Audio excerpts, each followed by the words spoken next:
What if I told you that legendary game developer and publisher Valve and Japanese game company Taito once upon a time teamed up to create two rather unique arcade machines exclusive to Japan? It's true. Allow me to introduce Half-Life 2 Survivor and Left 4 Dead Survivors. These machines are collaborations between Taito and Valve that released in 2006 and 2014 respectively. My name is Lewis, and welcome to Retros and Espressos. Today, we're going to take a deep dive into the differences between the arcade versions and their major release counterpart. And of course, before we get into it, make sure to subscribe for more retro and arcade gaming content. Alright, let's hit it. Starting off with Half-Life 2 Survivor, I can tell you the biggest difference right off the bat. Normally you play Half-Life 2 with one of these stupid things. But the arcade release, you'll find yourself strapped to this Ava suit cockpit of a machine. And yes, those two joysticks and floor pedals are your only options for controls. There's also a 2.0 version with a redesigned machine and some quality of life changes to the gameplay, but I like the OG machine much more. The main mode for Half-Life 2 Survivor is its story mode, which features 10 chapters loosely set around the happenings of the original game. Players progress through iconic zones of Half-Life 2 in a more linear design, with roughly 4 challenges to complete per chapter before triggering a boss battle. Warning. Defeating this boss completes the chapter. Story-wise, we kinda do Half-Life 2 things. There's a bit of saving the world from aliens, a bit of saving Eli with Alex. Yeah, you're not really missing out much here. Really, the story is impossible to... Lesson. The story is so... Lesson. The story is so hard to digest because Lesson. there's a lesson pop-up every 2 seconds. Let's play a game. I'll show you sped up footage of the first 4 minutes of Chapter 1, and you tell me how many lessons you learned. Okay? Ready? Here we go.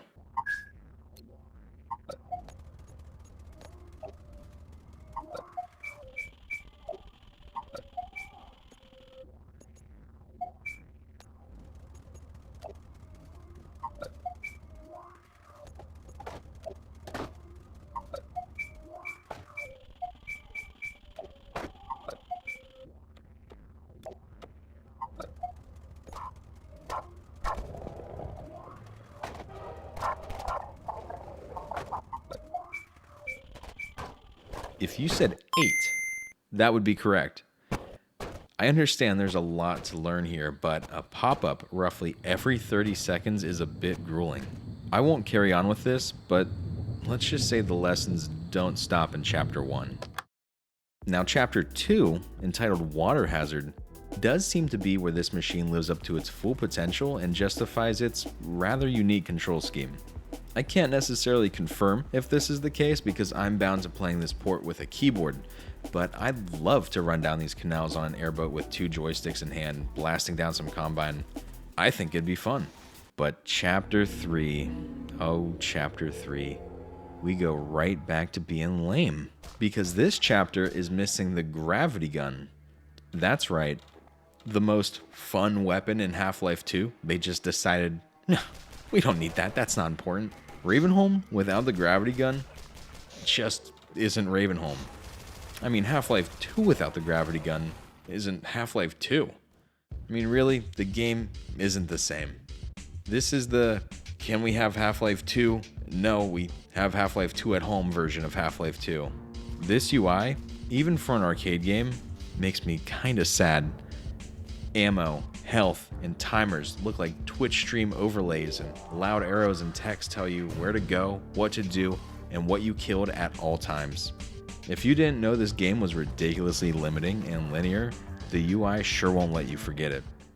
This is not all Half-Life 2 Survivors has to offer though. There are 2 multiplayer modes that support up to 8 players, connected locally or online at networked arcades.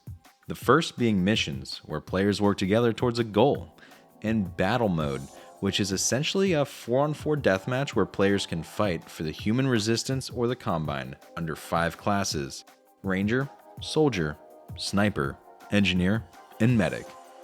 Honestly, this mode is pretty fun. This is the Half-Life 2 rendition of Half-Life Deathmatch we never really got. I could see this being a blast with a pal at the arcade, but that isn't to say it's not a visual nightmare. Please look at this screenshot. Look at this screenshot. Can you tell me the difference? No? Yeah? Yeah. Yeah. But all in all, Half-Life 2 Survivor is not a good adaptation of Half-Life 2. The novelty of playing Half-Life 2 in an arcade with this type of machine must have had its charm, but there's no reason to play this on a PC over regular Half-Life 2.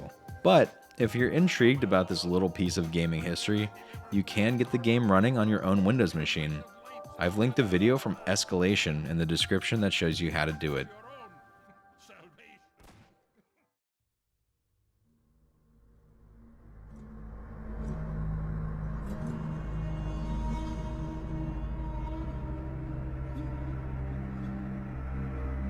8 years later, Valve and Taito got the band back together for one more banger, Left 4 Dead Survivors. Releasing on May 1st, 2014, it's a redesign of Left 4 Dead 2 for Japanese arcades.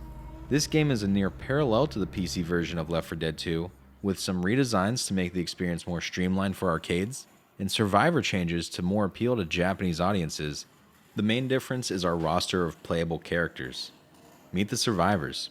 Replacing Nick and Bill, we have Ryuichi Kojima, a Japanese college student who was visiting America when the outbreak occurred.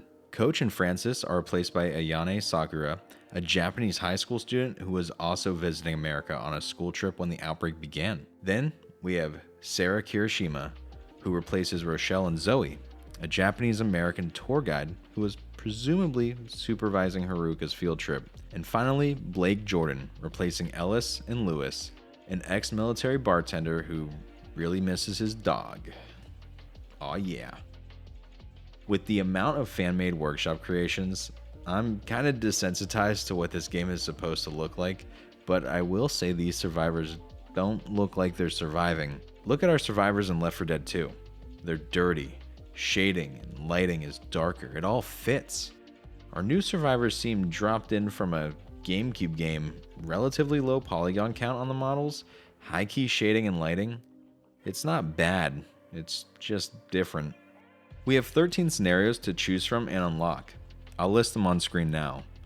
They're a combination of Left 4 Dead 1 and 2 stages, all of which have been slightly modified to encourage a more linear playstyle due to the game's time limit per stage. Floating arrows also decorate the map to guide players, be it in a far less visually abrasive manner than Half-Life 2 Survivors. This game also offered a few forms of currencies, SVP, or survivor points that players earn through gameplay that could be used to resume upon death or, at the end of a mission, turn into ZG points to buy weapons, costumes, and special items. I do really like this concept since after a while, vanilla Left 4 Dead 2 can get to feel a little repetitive with its selection of weapons. But we do have something better than unlocks, and that's the Steam Workshop, baby!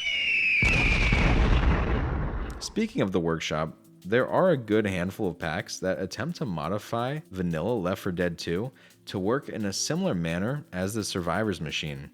I'll link one of my favorite packs in the description. The machine itself is also quite unique.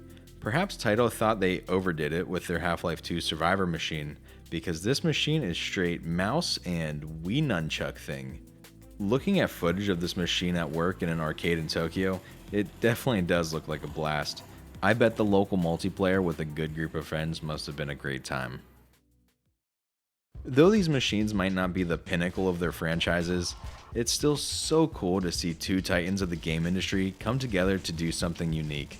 Seeing both the regional differences and the ideas that go into arcadeifying these major PC releases is a real treat.